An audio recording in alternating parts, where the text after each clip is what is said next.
Hey, what's up? It's Mike. It's Dan. Welcome to Beyond Science 2. Let's talk about cheating on tests. Have you ever done it? Be honest, man.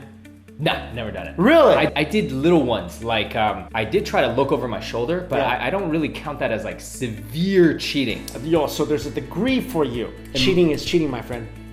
For me, there is like kind of like trying to do this and then seriously putting thought, premeditated cheating. Okay, I guess in this video we're gonna be talking about that, although you did cheat, so cheating is cheating. Sorry. But anyway, there are a lot of people around the world who are in school, trying to do well, trying to go to a better college, trying to get a better job. That's why they'll do anything they can to try to get a better score. Yeah, a lot of these countries, actually the test has a direct impact on your future. Right, so here are some of the craziest ways people have cheated on tests. Number one, the rotating message pen. Usually when you're taking an exam in college, you're required to write some, if not all, portions in pen. One student was smart enough to use a clicky ballpoint pen, the kind that could display a message each time you clicked it, also called a rotating message pen. He wrote down notes on a small scroll and wrapped it inside the pen. Every time he clicked the pen, the scroll would rotate a bit and a new piece of information would appear. However, in this particular instance, the student did not test the pen beforehand and the messages were put in the wrong direction. So he had to flip the pen over to read them, and that's how he got caught. Number two, a strategic pencil sharpening.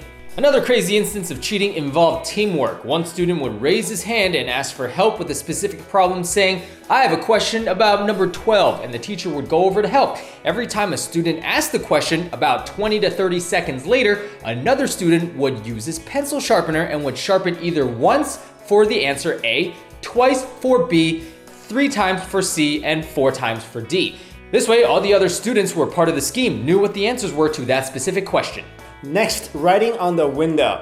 Ever thought of using your own classroom to help you cheat? Like, for example, your classroom window. One cheat tactic performed by students in a German prep school consisted of a fogged up window. The history lesson in Germany requires tons of memorization, so on test day, some students would jot down dates and important events on their classroom window using their fingers. And since his back was towards the window most of the time, the professor did not notice at all until all the students completed their tests and left the room. The professor's reaction was one of course, pure awe, and it seemed as if he was pretty impressed by such a unique trick because he did not fail anyone in the class. Instead, he graded the tests as if no one had cheated at all. Number 4, wear opaque stockings. Now this one generally applies to girls because it involves opaque stockings. Some students wrote up some answers on their thighs and wore dark colored stockings to cover them up. During test time, they stretched the stockings, making them less opaque, and saw all the answers easily.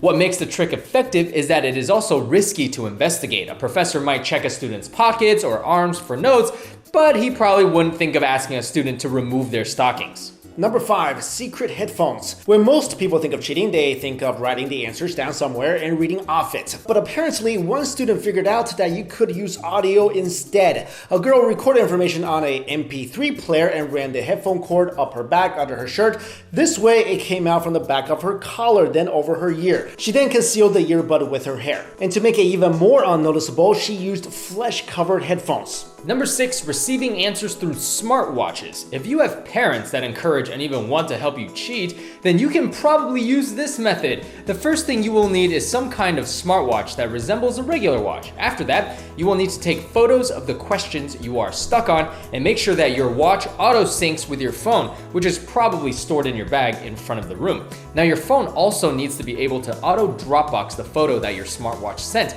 in which case your parents back at home can help you answer the question you took a picture of. After your parents reply with the answer, they send a message to your phone, which sends a message to your smartwatch. Just don't mess up and get caught in the middle of your complex, sneaky operation. Number 7, the M&M code.